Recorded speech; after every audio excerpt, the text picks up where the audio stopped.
tal? ¿Cómo está? Muy buenas noches. Un placer saludarle. Estamos entrando ya a la cuarta semana de transmitir conclusiones desde aquí, desde su casa. Así que bienvenido. Le saluda Fernando del Rincón.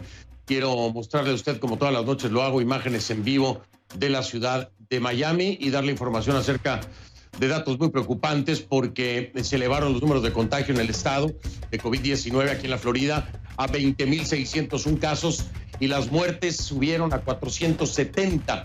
Esto según cifras oficiales. Miami-Dade es el condado con el mayor número de muertes y casos en todo el estado, con 7.241 casos de COVID-19, por supuesto, y 97 muertes. Esto solo en Miami-Dade. Los casos del condado representan aproximadamente, le digo, aproximadamente el 36% de los casos en el estado. Esto es lo que ocurre mientras ve imágenes en vivo de la ciudad de Miami, en la zona de Brickell, con muy pocos vehículos, como ha sido desde que se nos pidió a todos quedarnos en casa. Bienvenido entonces, y le pido que a partir de este momento me acompañe utilizando la etiqueta numeral conclu COVID Global 2. El hashtag es numeral conclu COVID Global 2. Recuerde que recibo todos sus comentarios con esta etiqueta, mi cuenta en Twitter, @soyfdelrincón, @soyfdelrincón, numeral conclu COVID Global 2. Más de 1,9 millones de personas han contraído el coronavirus en el mundo y más de 119.400 han muerto víctimas de la enfermedad que provoca. En Estados Unidos, el coronavirus ha hecho que por primera vez en la historia del país, los 50 estados estén bajo la declaración federal de desastre. El brote avanza, pero también empiezan a verse los resultados de las medidas de aislamiento. El número de nuevos casos disminuyó durante 2 días consecutivos. El director de los Centros para el Control y la Prevención de Enfermedades, los CDC por sus siglas precisamente, cree que Estados Unidos está acercándose al pico. En ese sentido, un modelo citado por la Casa Blanca marca este lunes el pico en el número de muertes por coronavirus. Al mismo tiempo, otros expertos puntualizan que los distintos estados pueden ver diferentes picos. Por eso le presentaba la información de la Florida. Y se muestran cautelosos en lo referente a reabrir la economía y suspender las medidas de distanciamiento social demasiado pronto. El presidente Donald Trump quiere hacerlo en mayo, pero muchos expertos creen que debe ser un proceso gradual. Se trata de una importante decisión en la que el principal epidemiólogo del país, el doctor Anthony Fauci, debería tener un papel crucial, por supuesto. Pero estos días el presidente ha dado a la especulación sobre el futuro de Fauci. Trump retuiteó un pedido de destitución de Fauci. No fue que lo dijo él, pero retuiteó un mensaje, reposteó un mensaje donde se pedía la destitución de Fauci, después de que el experto diera una entrevista a esta casa, CNN, que se pudo, dijo él, que se pudo haber hecho más para evitar la propagación del coronavirus. Eso lo dijo en esta entrevista, después viene este tuit, el presidente Trump lo retuitea. Ahora, a pesar de eso, tanto la Casa Blanca, en un comunicado, como Trump, en conferencia de prensa, aseguraron que no hay intenciones de despedir al epidemiólogo. Al margen de esta nueva polémica, varios gobernadores demócratas se organizan. ¿Liderados por quién? Bueno, pues por supuesto por el gobernador de Nueva York, Andrew Cuomo. Los gobernadores de Nueva Jersey, Connecticut, Pensilvania, Delaware y Rhode Island acordaron crear un grupo de trabajo que coordinará un plan de reapertura conjunto. Trump dice que la decisión de reabrir el país le corresponde a él y no a los gobernadores. Sin embargo, cuando se trató de imponer medidas de aislamiento y de cerrar la economía, se negó a hacerlo, ¿se acuerda usted? Y dejó la decisión a los gobernadores.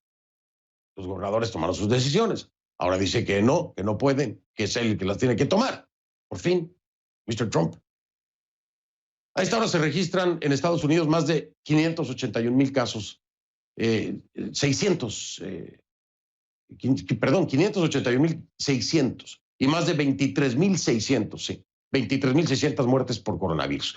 A pesar de la crisis, las controversias políticas, pues como ven, no paran, tampoco en nuestra región. El viernes el presidente de Argentina, Alberto Fernández, anunciaba la extensión del aislamiento obligatorio en el país. Para probar que su política funcionaba, Fernández comparó las estadísticas argentinas con las de países como Brasil o Chile. Y el mandatario señaló además que Chile, con la tercera parte de población de Argentina, tenía más contagios y más fallecidos que Argentina.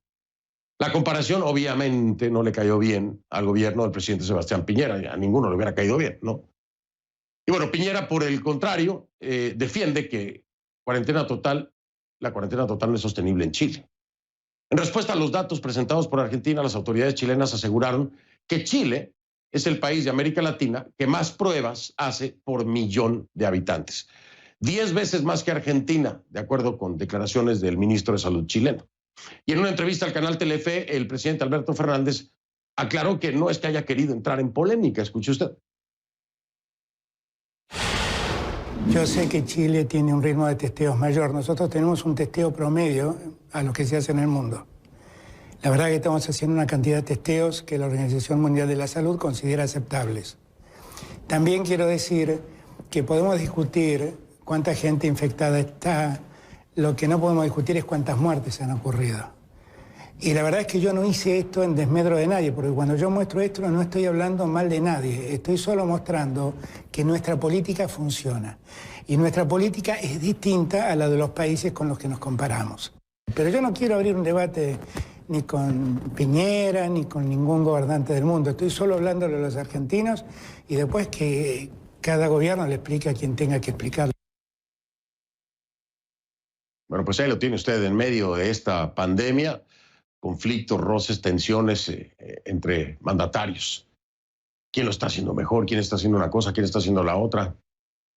La realidad es que, como lo dijo Alberto Fernández, eso sí lo dijo bien el presidente, ¿no? Yo tengo que hablar a los argentinos, pues, y así es.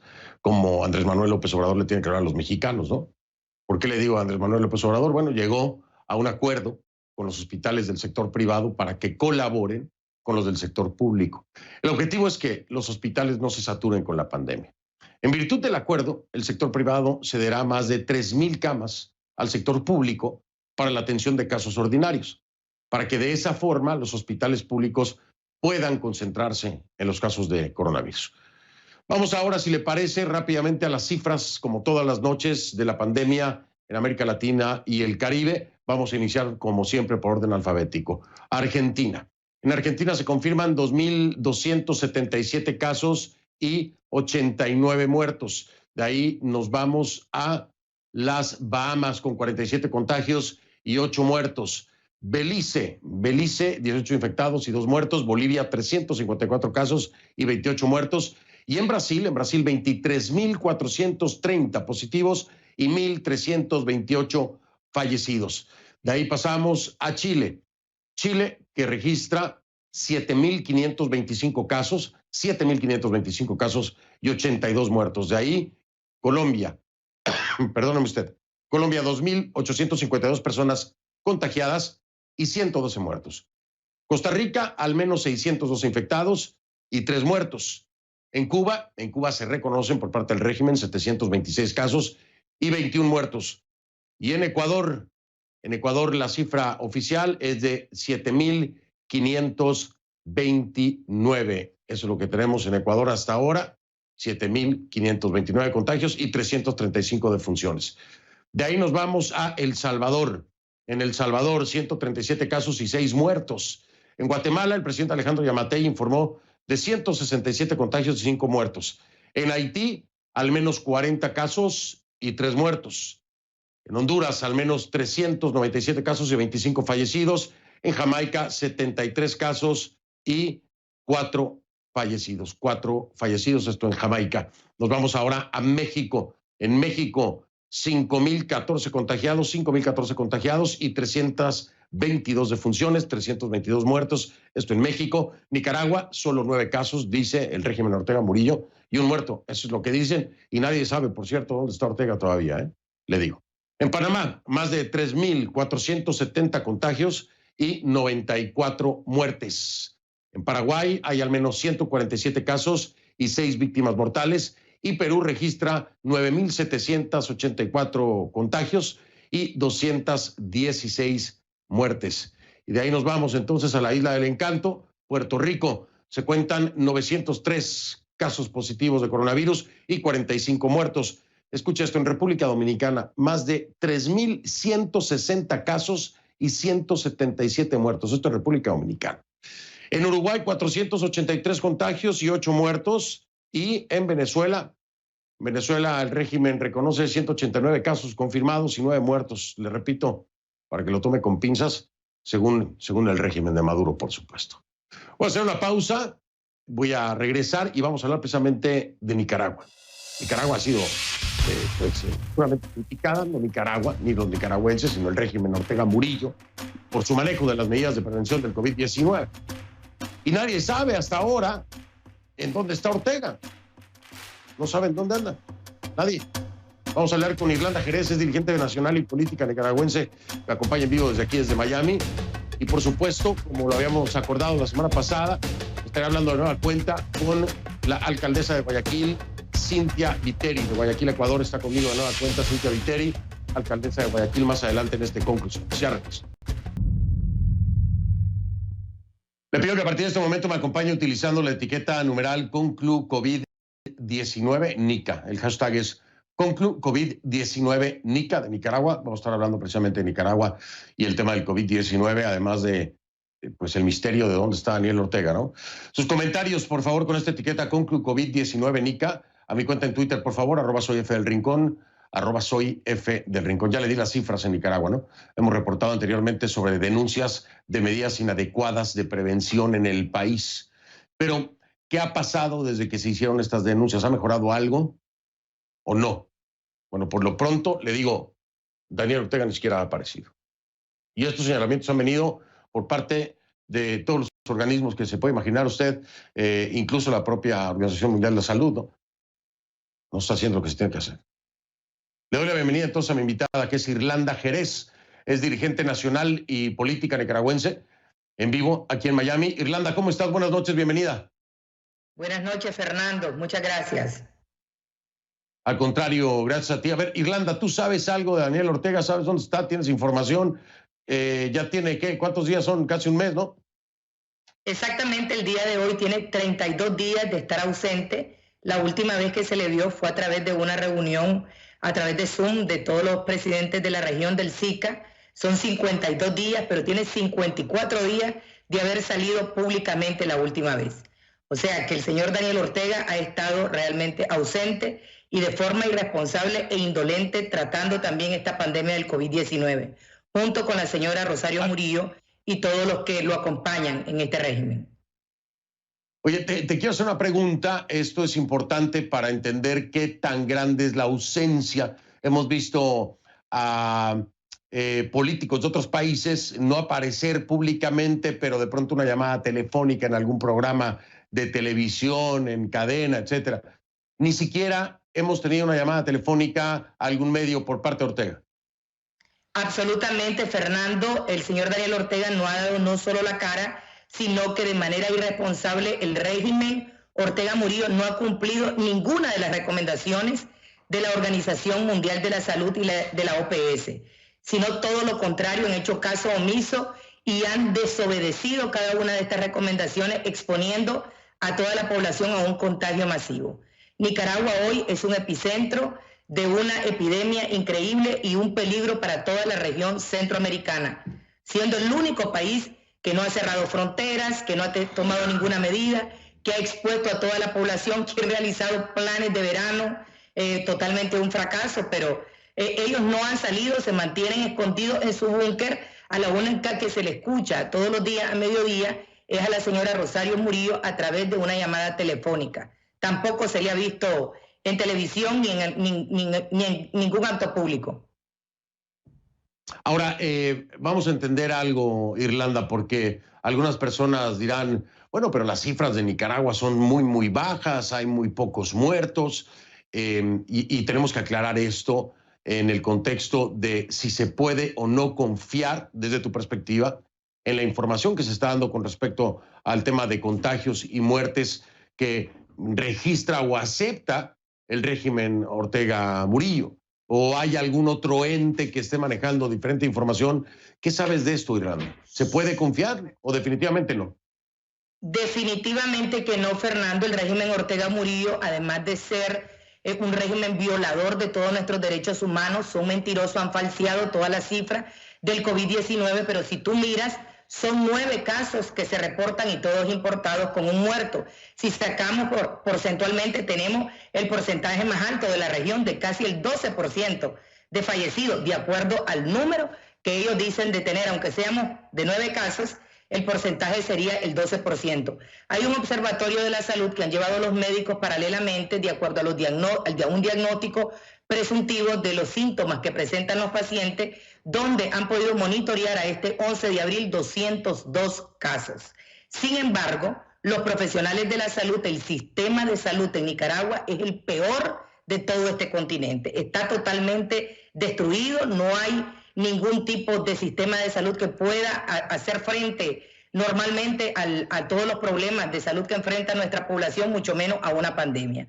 Por decirte, en Nicaragua tenemos aproximadamente 100 respiradores para una población de 6,5 millones de personas. O sea, un respirador por 65,000 habitantes. Hay menos de una cama por cada habitante. Y los profesionales de la salud tienen prohibido usar todo el equipo de protección.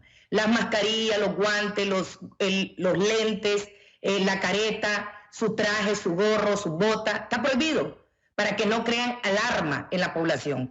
Entonces los tienen amenazados, los tienen asediados, los tienen perseguidos. Es realmente doloroso lo que están viviendo todos los profesionales de la salud, que sabemos que en este momento se enfrentan a una de las peores crisis, o a la crisis más grande realmente, de emergencia sanitaria y humanitaria dentro de nuestro país, y sobre todo por el alto grado de amenaza que ellos están viviendo en los centros de salud y en los hospitales. Ahora, seamos claros y seamos honestos, ¿haría alguna diferencia saber o que apareciera Daniel Ortega? ¿Hace alguna diferencia si hemos visto las disposiciones del régimen? Es decir, organizaron, como tú decías, planes de verano, han convocado a movilizaciones masivas durante Semana Santa, incluso a conciertos masivos. ¿Haría alguna diferencia? Es decir, que el que aparezca o no aparezca Daniel Ortega puede marcar una diferencia en este tema en Nicaragua. Mira, realmente no. En todos los tipos de crisis que ha tenido nuestro país con el régimen Ortega Murillo a cargo, siempre se han escondido ante las mayores crisis que ha enfrentado nuestra población. Nicaragua lleva 24 meses desde nuestra revolución cívica de abril, en los cuales han sido perseguidos y exiliados miles de personas, decenas de miles de personas. En este momento el pueblo ha tomado medidas propias, particulares.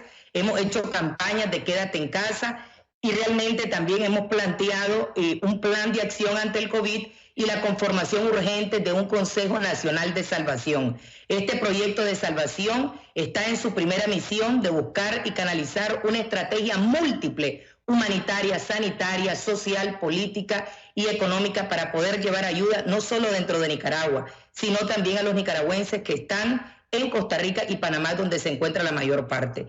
En cualquier momento puede aparecer Daniel Ortega, pero para el pueblo de Nicaragua, créeme, no será ninguna diferencia. Quiero decirte que ellos han enviado cartas a los organismos de Naciones Unidas y a otros solicitando que le levanten las sanciones, aclarar que las sanciones que tiene el régimen son particulares y que solo la institución policial ha sido sancionada en su completo.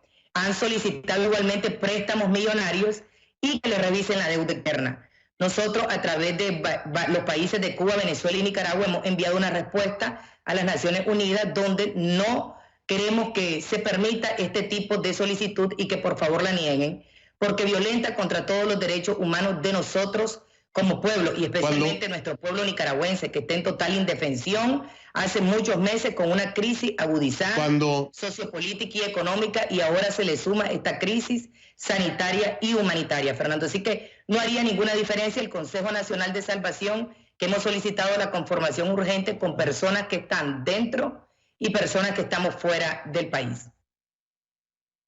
Cuando hablas de que los países Venezuela, Cuba y Nicaragua, ¿a quién te refieres en Cuba y en Venezuela para entenderlo? Exactamente, mira, desde que yo salí de la cárcel he estado haciendo un viaje mochilero que lo he suspendido después de que me dio una neumonía fuertísima entre diciembre y enero de este año. He estado en foros con latinos donde hemos participado, diásporas venezolanas, cubanas, nicaragüenses, bolivianos, hondureños, y hemos conformado una especie de hermandad, de unión entre nosotros para poder contrarrestar estas narcodictaduras de América Latina. Hay personas de la sociedad civil, políticos, profesionales, que nos hemos estado reuniendo, pues ahora en este momento pues todo ha sido suspendido, pero sí hemos hecho las contestaciones a través de las redes, de los correos. Le vamos a hacer llegar esta carta que hicimos después del 25 de marzo, donde estas 3 narcodictaduras, junto con otros 5 países, solicitaron estas medidas diciendo de que necesitaban todo este dinero y que se le levantaran sanciones, que le revisaran sus deudas debido a la pandemia COVID-19, cuando en nuestros países y especialmente en Nicaragua ha sido todo lo contrario. El régimen, además de no aparecer, ha hecho caso omiso a cada una de las recomendaciones. Efectivamente, a todas las recomendaciones, a todas las recomendaciones que... Solo quería quedar claro a quién te referías, sería la oposición cubana, la oposición venezolana, junto con ustedes estarían enviando esta carta precisamente a Irlanda. Por supuesto, me dio gusto saludarte. Como opositores somos nosotros como sociedad civil y hay personas profesionales, como te lo he dicho, que han suscrito estos documentos y como te digo, te lo vamos a hacer llegar a toda la prensa dentro de nuestro país y a la prensa internacional igualmente. Es más, inmediatamente termino, te lo hago llegar. Quiero decirte también de que el 7 de abril... Sí, brevemente Irlanda, por favor. Okay. El 7 de abril el BSIE donó a Nicaragua 26,000 pruebas del COVID-19. Y es el día de hoy y no han emitido ningún plan cómo se usarán estas pruebas. Ni siquiera a los profesionales de la salud le han realizado la prueba del COVID-19. O sea, siguen sosteniendo que los 9 casos son importados cuando en Nicaragua pueden haber centenares ya de casos y lo pueden perfectamente hacer a través de un muestreo a nivel nacional. O sea, siguen ocultando, nadie sabe dónde están las 26,000 pruebas y cómo serán usadas. Por supuesto que vamos a seguir con el dedo en el renglón en Nicaragua, nos preocupan mucho nuestros hermanos nicaragüenses, qué bueno que ha tomado la iniciativa la propia población de resguardarse, de tomar las medidas necesarias, ya que no hay una cabeza que se encargue de eso, de verdad, ni siquiera, y lo digo literalmente, no está, no aparece Daniel Ortega, quién sabe dónde está. Pero bueno, estamos al pendiente, Irlanda. Muchas gracias, espero la carta. Buenas noches, Irlanda. Buenas noches, Dios te bendiga y Dios salve a Nicaragua en esta tragedia. Gracias, Irlanda. Irlanda Jerez, dirigente nacional y política nicaragüense en vivo desde Miami. Voy a hacer una pausa, regreso. Vamos a hablar de nueva cuenta con Cynthia Viteri, la alcaldesa de Guayaquil, después de la pausa, allá en Ecuador. Y así quedamos la semana pasada y créame que hay muchos motivos para hablar con ella de nueva cuenta. Ya ven.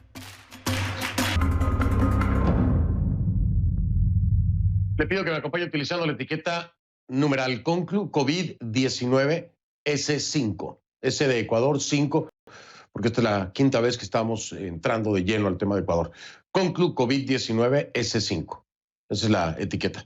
Sus comentarios con esta etiqueta me cuenta en Twitter, @soyfdelrincón.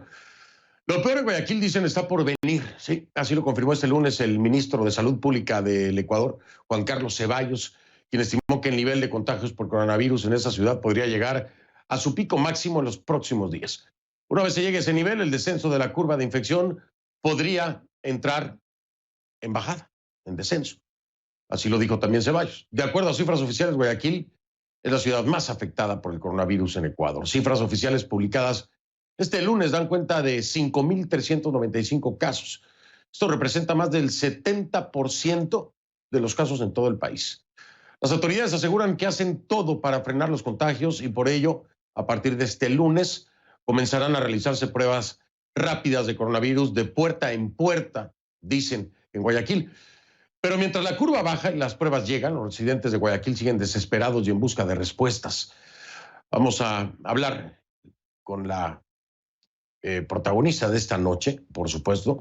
¿Por qué otra vez? Porque la semana pasada quedamos de que continuaríamos el día de hoy. Le estoy hablando de la alcaldesa de Guayaquil. Vamos con ella.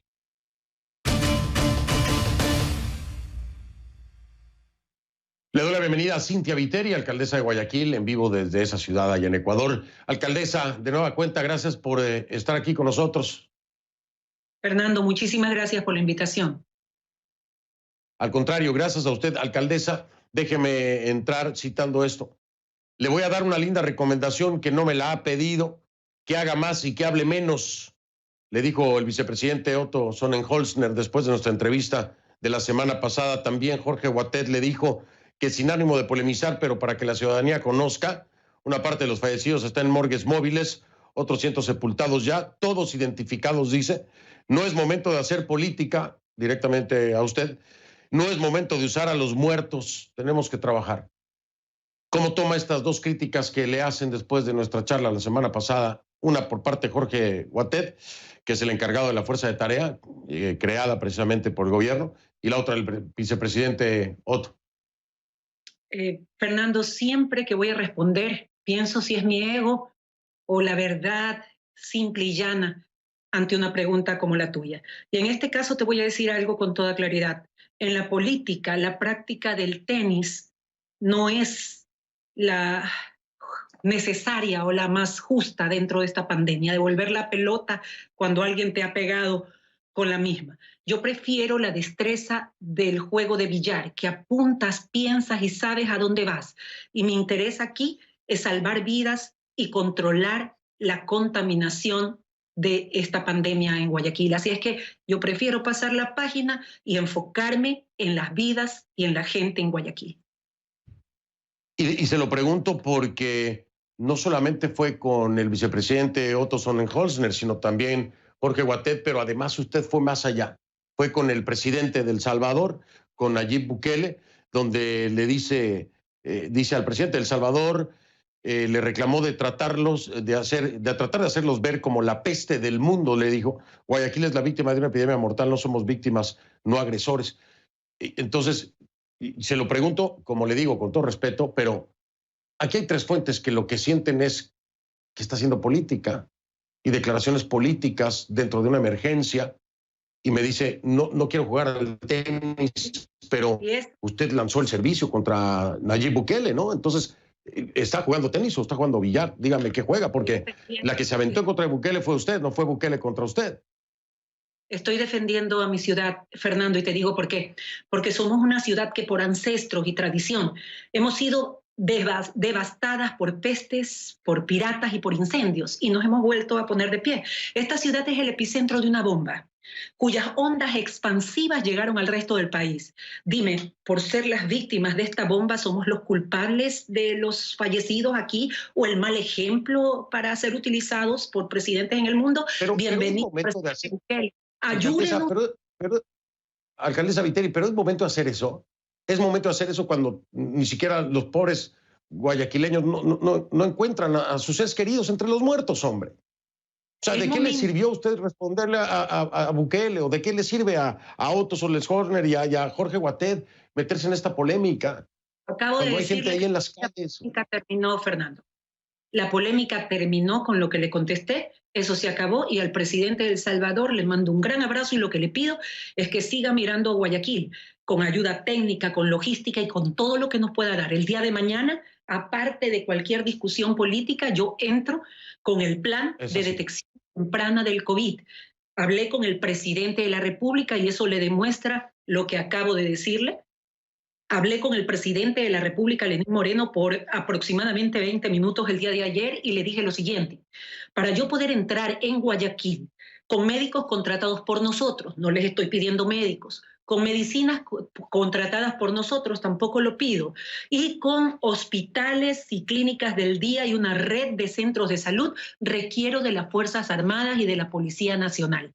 Y el presidente de la República me dijo, los tienes. Y en efecto, el día de hoy estuvimos en el COE cantonal con la Policía y las Fuerzas Armadas. Y mañana entro a partir de las 2 de la tarde, que inicia el toque de queda, con 35 clínicas móviles, clínica de rayos X móvil, clínica de rayos o ecografías para mujeres embarazadas. Entro con médicos especialistas en enfermedades respiratorias.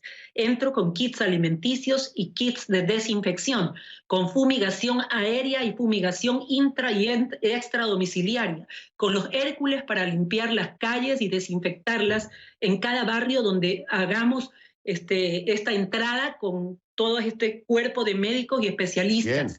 Y ahí detecto tempranamente los casos de COVID, ya sin pruebas, Fernando, porque no hay pruebas en el mundo. Yo encargué pruebas hace más de un mes y me acaban de contestar que llega el 15 de mayo. Así es que yo entro sin pruebas, con los síntomas, y aíslo a la persona que tiene COVID para evitar que se complique más y que vaya a terapia intensiva.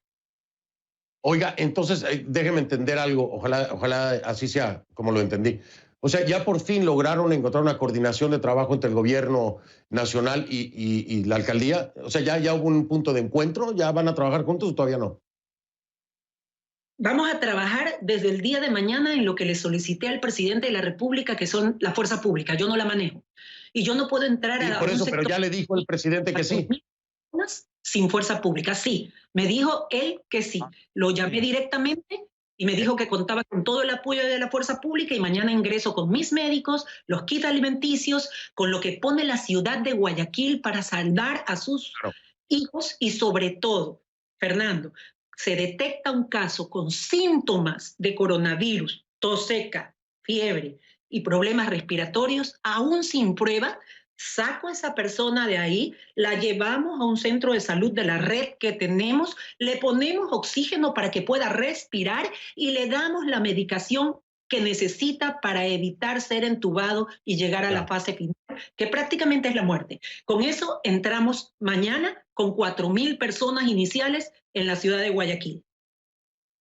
Bien, bien por eso, alcaldesa. Me tengo que ir, le dimos el seguimiento, me tengo que ir. Oiga, me da muchísimo gusto escuchar esto, me da muchísimo gusto saber que habló con el presidente, que el presidente lo que le pidió le dijo, sí, que usted está haciendo este esfuerzo, pero ya no, déjense todos los políticos estar con que si tú me dijiste, yo te dije y luego te digo, cuando hay gente llorando en las calles, es atroz, es atroz, es atroz, es una falta de sensibilidad total, ¿no? Se lo digo como ser humano, ¿no? A todos los que lo hayan hecho, no estoy exponiendo el dedo con nadie, ¿no? Pero ya está, hombre, se está muriendo gente. Y solamente para finalizar, es tan así el tema que la que llamó el presidente de la República fui yo.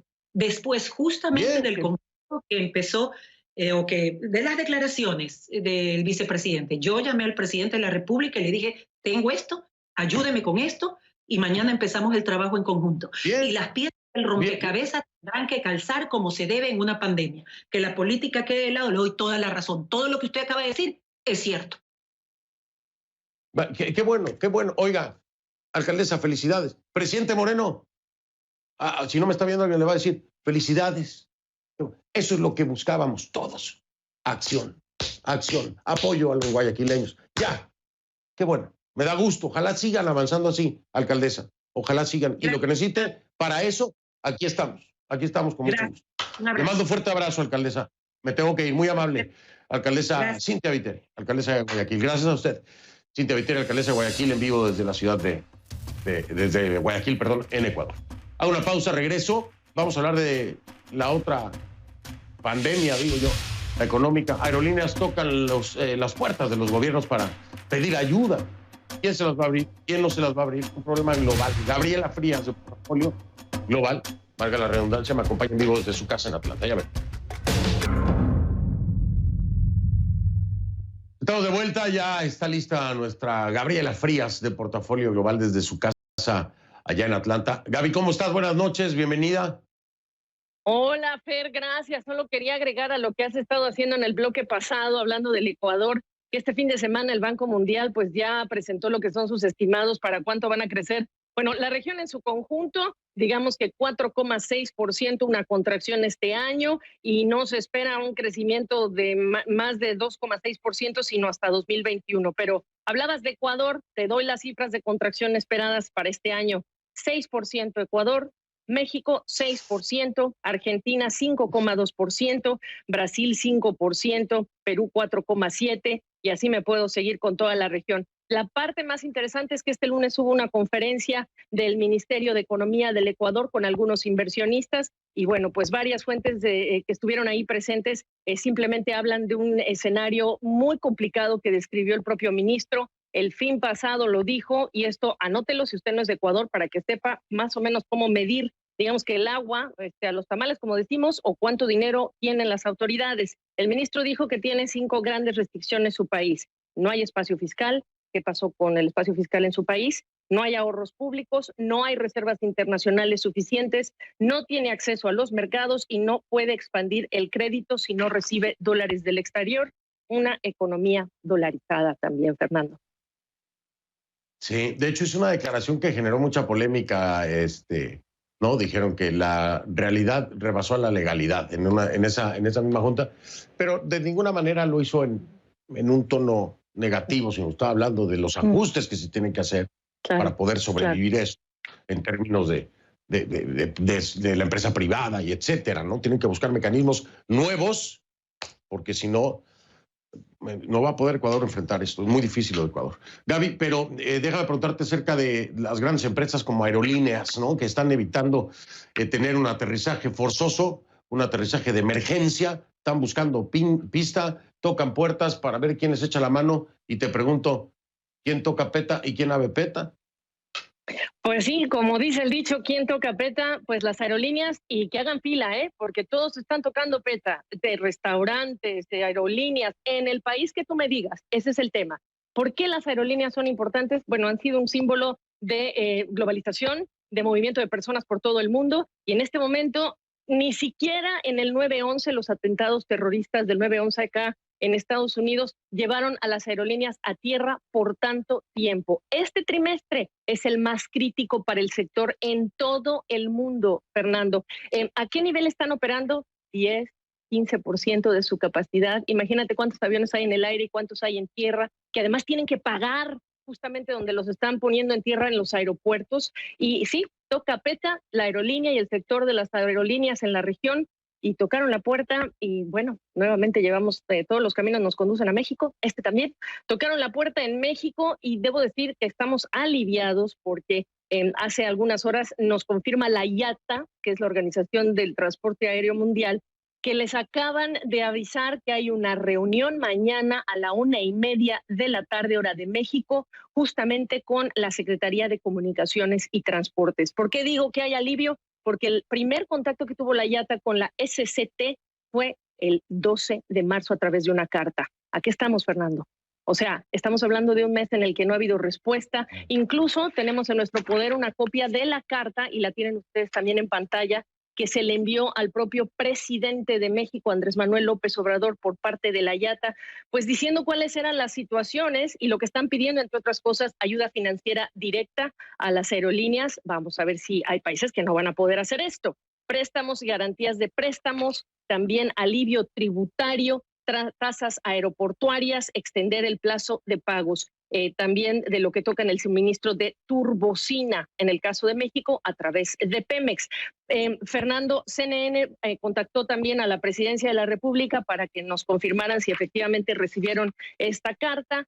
No nos han dado todavía la respuesta. Hicimos el contacto desde muy temprano en la tarde. Pero ahí te va lo que esperan. Por el COVID-19 en el mercado mexicano, 5.300 millones de dólares de ingresos que no se van a percibir. Ese es un problema. Y es un problema también que las aerolíneas, mejor dicho, que los aeropuertos y grandes proyectos aeroportuarios en todo el mundo que tienen los gobiernos se tienen que repensar, Fernando, porque tú me vas a decir a mí que a finales de mayo la gente se va a subir con confianza a un avión, va a llegar a los aeropuertos con un avión, para subirse a un avión. ¿Qué medidas nuevas vamos a tener todos que vivir en un aeropuerto o en una dentro de un avión?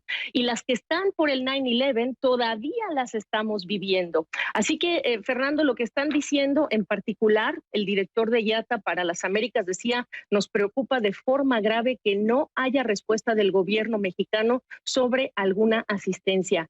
Mira, Fer, yo no hablo tanto de que haya fuerza una ayuda. Este sector ha sido muy criticado en todo el mundo, incluso se le ve como el sector de los ricos, pero lo cierto es que sentarse a hablar de este tema en un país que tiene, para que te des una idea, lo que serían más de 100 millones de pasajeros al año, 134 destinos internacionales, 70 aerolíneas que unen a México con el mundo, sea por turismo o por negocios, y con más de 1.400.000 empleos directos o indirectos que no los hayan escuchado aún. Puntos suspensivos. Puntos suspensivos, Gaby. Puntos suspensivos. Como estamos en todo. Oye, Gaby, gracias. Mil gracias por todas las noches traernos toda esta información que es tan importante para entender también lo que vamos a enfrentar desde ya y a futuro. El COVID puede cambiar, pero económicamente vamos a tener un futuro muy complicado en casi todos los países, en casi todos. Gaby, que pase usted buenas noches allá en casa. La veo mañana. Así es, yo toco peta, nos vemos mañana. Dale, gracias, mi Gaby. Gabriela Pías de Portafolio Global, desde su casa en Atlanta, mi casa es su casa. Hago una pausa y regreso. Soy Fernando del Rincón para decirle desde aquí, desde casa. Gracias, buenas noches. Lo veo mañana. Si puede usted, por favor, quédese en casa. Hágalo. Así hacemos la diferencia. Lo dejo con imágenes en vivo de Miami, en la zona de Brickell, donde, como siempre le digo, lo único que quedó eléctrico de Miami pues son las luces. Ahí lo tienes.